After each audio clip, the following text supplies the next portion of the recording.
আবারও সাজুগুজু করে বেরিয়ে পড়লাম বৃষ্টির মধ্যে আমার এক স্টুডেন্টের জন্মদিন, তাই প্রথমে গিফট কেনার পালা, গিফট নিয়ে নিলাম।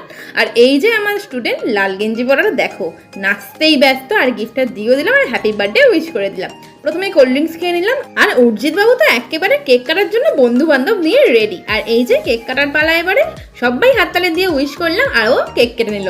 তারপরে চলে এলো আর একটা কেক, আর এই যে সেই কেকটা, এই কেকটা অর্জিৎ বাবু কেটে নিল, সবাই একটু করে কেক খাইয়ে দিল। আর উনি বাবু তো ধীরস্থির না, কখন যে টেবিলটা সরবে আর কখন নাচবে সেইটারই অপেক্ষায় আছে। আমিও নিয়ে নিলাম কেক। আর এই যে এখানে বাচ্চা পার্টি একেবারে রেডি নাচার জন্য, এই যে নাচ শুরু। তারপরে নাচ থেকে চলে এলাম সবাই মিলে খেতে, আর মা হলো অর্জিৎকে পড়ায়, তাই মা ভাইও গিয়েছিল। প্রথমে পড়ে গেল ডিমের টেবিল স্যালাড, রাধা বল্লভী চানা পনির, তারপরেই রাইস চিকেন, আর শেষ পাতে চাটনি পাঁপড়, পান্তুয়া আর রসগোল্লা।